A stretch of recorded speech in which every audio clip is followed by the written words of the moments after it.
What a difference a day makes. Oh, what a difference an extra 5 milligrams of steroids make. I can't believe the difference. And this is after I did my vlog last night. I decided, I think I might have said on the vlog, I think I decided to take an extra 5 milligrams for a while, um, to see if I can, sort of get myself over the period that I'm dealing with.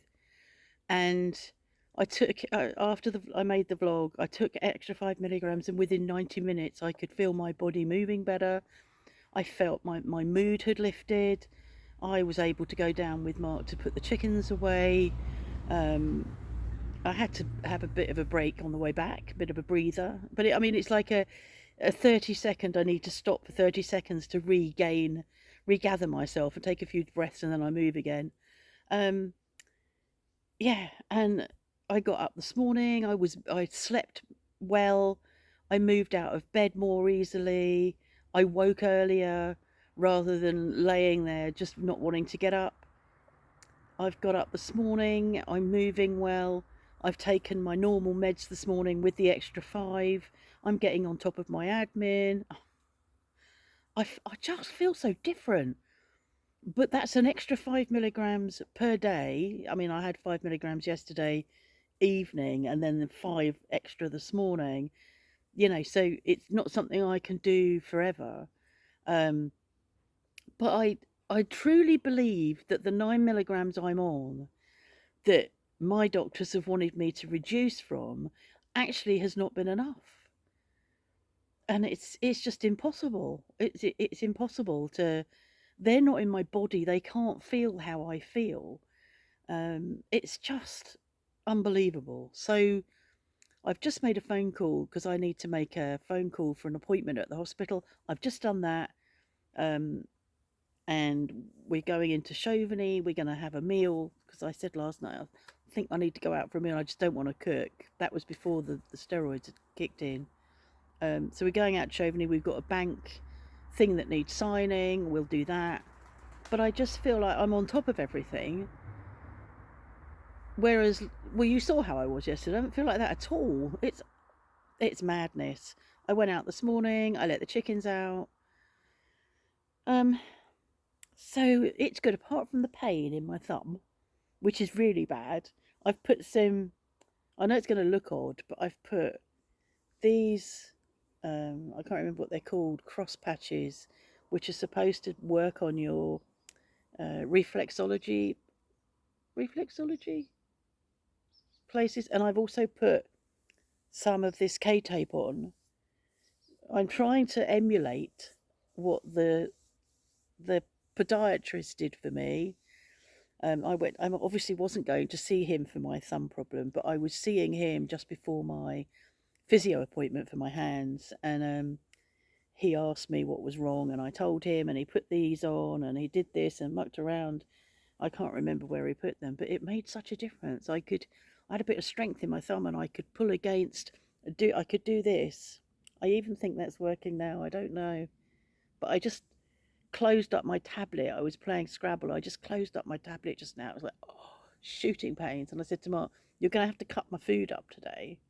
But actually, with this, that might be working. I know this is odd because it's a bit of an angle, this K tape, but he put something on at an angle. I'm not really sure where, but there's obviously a reflexology point that he was doing. So yeah, it's a beautiful day. It's going to be warm. We're now on for the next few days. Well, a few days, 5 days from now, I think, a yellow alert for heat. And when my family arrive on Monday, it's going to be 39, and that's not a temperature I'd sit out in. They like heat, but it's not a temperature I'll sit out in, and it's a temperature where we would normally have the shutters closed, the doors closed, and I can imagine when they get here that there will be lots of going in and out of doors, lots of heat coming into the house. But that's the way it'll be. I know it's like that when we've got visitors. It's like we're good at keeping out the heat, but when you've got visitors coming and going, they're not so good at keeping out the heat. They're not so careful.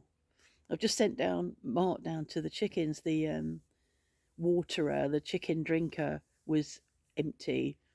there's just a little bit in there's a bowl in the bottom of it. It was just a little bit of water.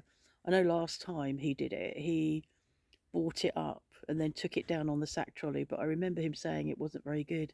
We used to have a hose pipe all the way down there underground, attached to a tap all the way down there, and it all sits there looking like it's attached, and it isn't. The hose pipe over the years got, I don't know, got leaking or got broken or whatever. So even though it looks like we've got a tap down there, we haven't. It would really be good to reinstate something down there, because it's quite a walk, carrying water. The problem for me with my hands is I can't turn on taps very easily, so it probably wouldn't help me, but it would help Mark if he could not have to walk all the way down there with a watering can full of water. But anyway, they've got enough water for now. So yeah, unbelievable. And I'm hopeful that this is how I'm going to feel for the next few days, for when my family arrive, which will not be long now. Today is Thursday, Friday, Saturday, Sunday. 5 days, Monday. Right, so that's just a brief update. Oh, somebody said to me about, I don't know how long you've been there. Have you learnt French? I've been here 19 years and I have quite a good level of very basic French. I say a good level because I have never conjugated, and I've never learnt conjugation. I've never conjugated. That probably sounds pretty awful thing to say. Mark, Mark, I'm not being heard. Anyway, I've never really been very good at conjugating verbs. I'm not a good learner of um how can I just describe it? I learn in vivo. I can't learn from books. I never learn. um we used to have to, the school I went to when I was very young, it was a private school where I was highly unsuited. You were meant to learn a poem each week. I didn't learn a poem each week. Times tables, I never learned tape. I'd never learned anything by rote. And for me, conjugation, I'd have to learn by rote, and I haven't done that. But I've been here 19 years. I get by, and I speak reasonably understood French when I get going. We were naturalized in 2000 and was I can't remember. It was 2000, and we had our interviews in about 2019, and we were granted French citizenship in, might have been 21, just around COVID time. So yeah, my French is okay, but when you're in a medical situation, um, and you've got a busy consultant chattering away to you in French and not allowing for you to have time to translate in your head, it's very difficult, really difficult. And I end up managing her and understanding probably about 70% of what she's saying. But then she sits and dictates in front of me a letter to my doctor. And at that point, I begin to pick up what she's saying. But by the time I come away with my letter, because I get the letter and then I send a copy to my doctor, um, and I can translate the letter, it's already too late for those little bits, those nuances that I've missed. And this time, I don't think I was, because I wasn't well, because I was really quite unwell at the time I saw her.